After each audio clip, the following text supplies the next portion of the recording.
All right, Frank Amego is already seated with us this morning, and, well, I know you're wondering, why really am I laughing? I mean, there's so much money, I guess, that students will be requiring bank to give to them if only they will be able to pay back the loans. Well, the education sector in Nigeria has really suffered from incessant strike fueled by what ASU, that's the Academic Staff Union of Universities, called failed promises, poor facilities, infrastructure, maintenance, budget leakages, many more. Last year, Nigeria's universities lost almost a section, no thanks to the fallout between lecturers and, of course, the government over failure of the latter. That's the government now to honor earlier signed agreement. And this was not the first time that ASU would have a face-off with the federal government of Nigeria. Well, the major cause of most industrial disputes between the government and ASU has been funding related. Nigeria's budget for education sector has actually averaged 8.3% compared with the United Nations Educational, Scientific and Cultural Organization's 26% of the national budget, and of course 6% of the gross domestic product benchmark. Well, in 2022 last year, ASU embarked on an 8-month strike from February 14 on a Valentine Day. We hope this year's Valentine, we hope we'll not see such. Well, Frank Amego is seated. I'm going to stop there. Frank Amego is already seated. Valentine is February 14. And that's, we can remember what happened last year, February 14, when the lecturers decided to down sue. They say government is not doing what they're supposed to do. Government has made plenty of promises, but this time around, just in an effort to improve funding, so they say, on the part of government. Well, there was a bill sponsored by the Speaker, Femi Gbajabiamila of the House of Representatives. That's the student loan bill. I want to start off, really. Do you have, is it, when you heard of the bill as passed by the National Assembly, that students can now get, that students who, of course, cannot afford to pay school fees? We know that education is not free, is not cheap anywhere in the world. I mean, that's what we are told. And that actually should be the case, because by the time you start talking now, I know you will probably talk from that point, that we have to pay for education. So, would you say is a right step in the right direction? Yes, it was a wrong step in the first instance. It wasn't a right step. Oh, not a right step. It was a wrong step. Oh, okay, okay. And when I saw the bill, it's a 10-page document. If you like, 237 kilobytes. It is in soft copy. So when I saw the bill, it appeared so attractive. And if you permit me, I'll read it out now. Okay. It's a bill for an act to provide easy access to higher education for Nigerians through interest-free loans from Nigerian education. Wow. I said, there are better things in for Nigerian students. No sooner did I rejoice than my rejoicing faded off like a process of sublimation. And I was not wondering, why would they package a dangerous document with beautiful words? Okay. And I started reading. I read to the point that a student could secure up to ₦1 million every year.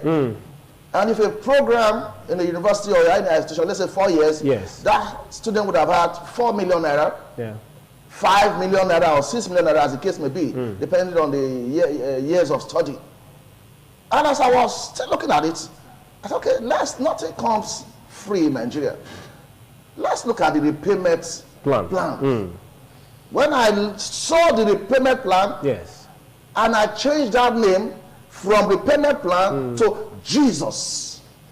So, wow, these students that will attempt to go for these loans are what we call indigent students. They don't have enough resources from home front anywhere, so they needed help from some persons. And the repayment plan will be, if you finish your NYSC, 2 years after, the repayment plan starts.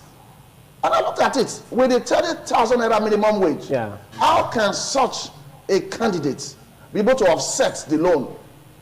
That if the person is employed by the government, the deduction will be at source. One. Number two, if such a candidate couldn't secure a government job and decide to establish by himself or herself, such a candidate will be made to pay 10% of the interest. Wow. The next thing now is, if such a candidate defaults for any reason, the person will be asked to go to jail for 2 years. Number one, or 500,000 naira, or both of them. So are you giving me education loan to incarcerate me for the next 2 years? And once such a student, maybe he backs a bachelor's degree, and 2 years after or 3 years, the next thing you said such a person is now an ex-convict because he or she couldn't pay. So there are a lot of questions begging for answers. We see it as a ploy by the federal government to abandon the funding of federal higher institutions. Over the time, like your intro, you made mention of reasons why there has been, why we have been having challenges with federal government, like talking about ASU. ASU has been hammering on funding. We are giving education 8.6. And what the international body is suggesting is above 20. We're asking for 10 or more. They said it's impossible. So if you can't fund education, whereby there are no facilities, where would such a student use the 1 million naira for? There is no funding. I just told you, Dennis Ofik, I will install a floor AC in your room. And in that room, no window, no door, no roof, no ceiling. So of what value is that air-conditioned room? So federal government should be kind of sincere. You don't run away from your major responsibilities of funding of higher institutions, not necessarily the universities. There are polytechnics, there are colleges of education. You are not funding them, then you are saying to students, you come. The money I'm owing you, 10,000 naira, I'm refusing to pay, then I'll come visiting you, I'll give your son a bottle of Coke. Would that offset the challenge or challenges that we have on ground? Mr. Frank, from all you're saying now, you sound more like, okay, you rather discourage students out there from obtaining such loans from government. The bill in itself has discouraged them. If I can't pay, even to get a job, there are some persons, 10, 20 years post-graduation, they can't get a job. So such a person that can't get a job is going to go to jail for 2 years. Or, in addition, 500,000 naira. Where will he get it? So if as a student, I'm already building interest, or I'm already excited that, okay, there is something like this on the ground on the part of the government, I should just kill that interest. Or I have to read through, because I'm not sure many of our students are even aware whether this is on board. They don't even trust the government anymore. It was in 2016 that the House of Reps Speaker muted this idea. And it was greeted with reasonable criticisms, justifiable criticisms, and even constructive criticisms. So I wonder why the sudden resurrection of a bill that was brought in dead to be given life as if you're helping some persons. If you wanted to give students loans, in my own opinion, just give them bursaries every year. You are not paying back bursary. Maybe 50,000 naira, 100,000 naira, all students, all Nigerian students. They will have a safe landing. You think with Nigeria's current debt level and current inflation rate at 21.47%, we can afford to just distribute money to students? If you do the calculation closely, if all the indigent students apply, they will get the 1 million naira every year. So there is money, but there is no money for the poor. There is money in Nigeria. Nigeria is not short of money. They are talking about what they will give to the public. They will tell you there is no money. So the bill is elitist in itself. Exactly. That's exactly the point. So another reason I'm seeing this is you have refused to fund education. Of what value is that 1 million naira every year for a student? Where you don't have conducive hostels to live in, The laboratories they have facilities. The library, in fact, the books you will see, all those ancestral books, they're not up to date. So where would the students now use the 1 million naira? Is it for feeding or for farming or to give to his parents to start up a business? I tell you of a truth. It's better during NYSC, give 500,000 naira to every corps member. They will value it much more. Give them trainings on maybe skills, that they acquire skills, then set them up, join the NYSC, then give them 500,000 naira, not payable. That's when the impact will be positive and the impact will be maximum. But with the way it's going now, the poor parents find it difficult to take their children to school with a challenge, with a clause that if you can't pay back, this your illustrious son, as he would have come home after graduation, one of our sons in the village, our studies also cost, so let's jump, cook, let's welcome him. Then the next 2-3 years, he said, where is the boy? He said, he's in the jail. And 2 years jail term, and I was going to wonder, I was browsing, maybe the federal government is building more correction centers. Because where are you going to put all these candidates? We have millions of students in Nigeria, and if they go asking for that loan, are you still going to expand the correctional centers to accommodate them? Okay.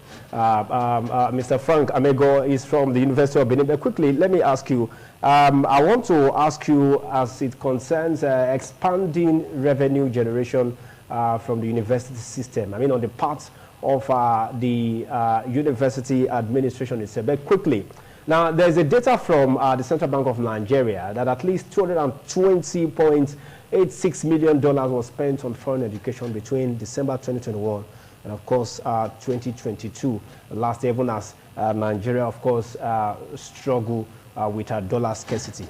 But I want to ask you, with that amount of money, you think there is still no money for people to get educated if we can spend such an amount of money seeking education abroad? Yeah, if you ask me one-on-one, even right here, as you have done, I will subscribe to that money being spent.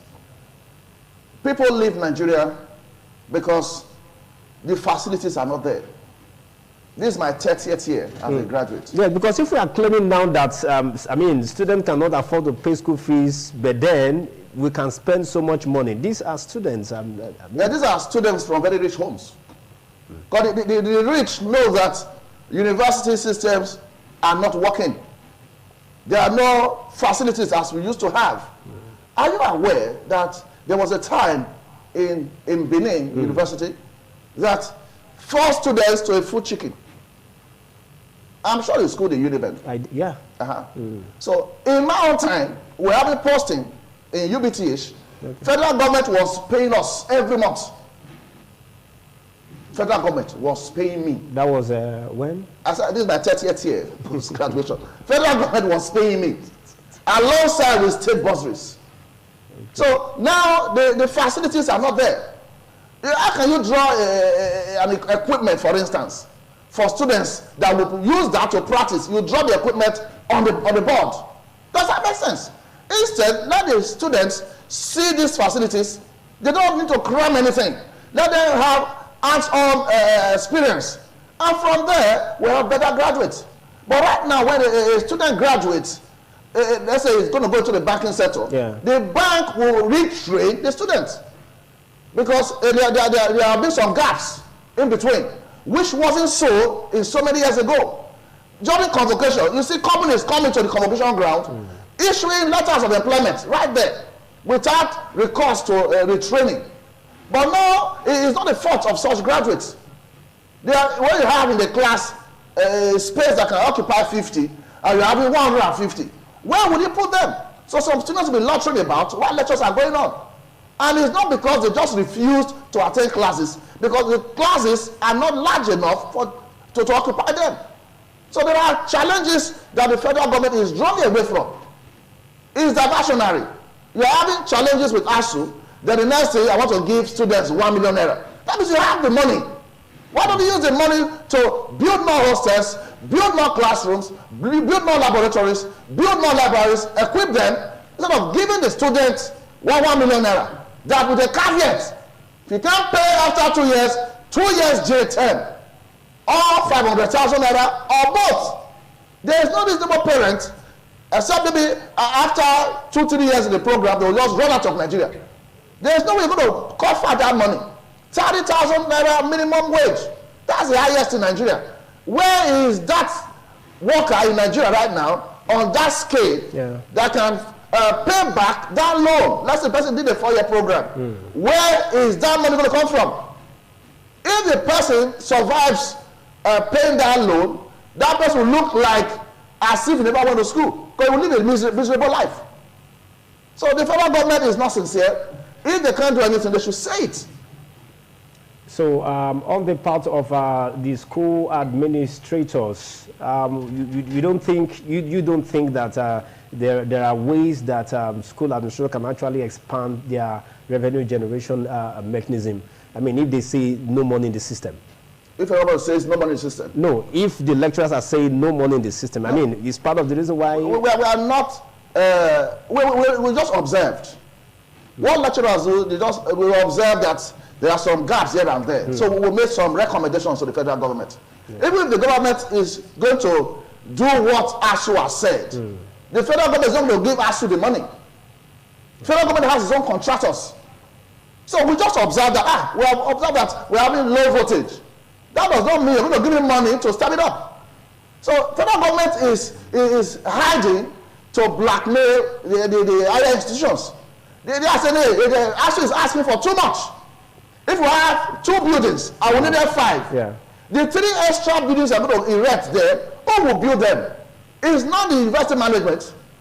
Don't talk about the ASU. Yeah. It's the federal government that will award the contract to whosoever they deem fit. They will award the same persons to pay the contractors. So we have just to observe that education is not properly funded. Why are we saying that? We have a premise. Before now, things were not like this. So we have things to compare with. I just told you my experience, that federal government was paying us every month till I graduated. So if we could enjoy all that, it's the same country that we are in. Why can't students do that? You see students lecturing about off campuses here and there, courtesan, all those ones. But if they were domiciled within the school premises, all of these things would have been checked. But you also want to agree that the burden in the past on the part of government is not as huge as what is currently obtainable. You think it's practicable to bring back those years we can do to much the system? More. Nigerian government can do much more. We know the crude oil, how much it costs. We know wastages. We know 30% derivation fund. We know things about NDDC, talk about the oil producing states. We know so much money wasted in governance. Whereby, thank God recently, they said the Supreme Court decided in its wisdom that those that have served in government should not be entitled to what we call the pensions and all that. Otherwise, the pensions they would have collected in 4 years or maximum 8 years will be much more exponentially than who did 35 years in service. So there's so much money, so much wastages in governance. So if they could curb all of that, what we're asking for are just basic things. For education, let the students go to school, let them be well educated. It will shock you to know that throughout my primary education, I didn't pay 1 naira. Pencil, eraser, books, textbooks, notebooks were given to us free of charge. At the end of this session, every primary school will be entitled to a live cow with food to go with it. Such that you come to school on the day you're going to collect your report card, you come with your bowls.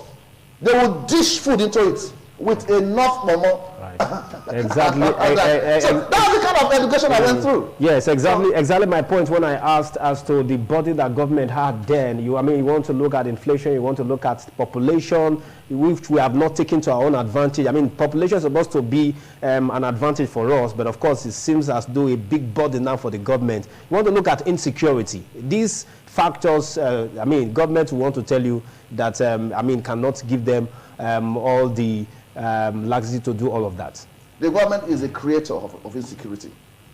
The people you did not train, you can't blame. When people go out with AK-47, with dangerous weapons, each time they are paraded on screen, you find that these are poor people from poor homes. No rich man's child will be carrying AK-47 and be dragging cattle along the road. So these are disenchanted persons in Nigeria that the government itself created. Right. Government is the creator of the problems we're having. If you give them good roads, give them electricity, you change the word electricity. The last 4 letters there is a city. So if there's no light, there's no city. So we have done them into areas that they are trying to now work out ways to survive. Frank Amego, thank you for coming through from the University of Benin this morning. Thank you for sharing your thoughts with us on the show. Hopefully, we'll bring you back again to have more detailed analysis of this bill as passed by the National Assembly. All right, the show will continue shortly after now. Please stay with us. We're back.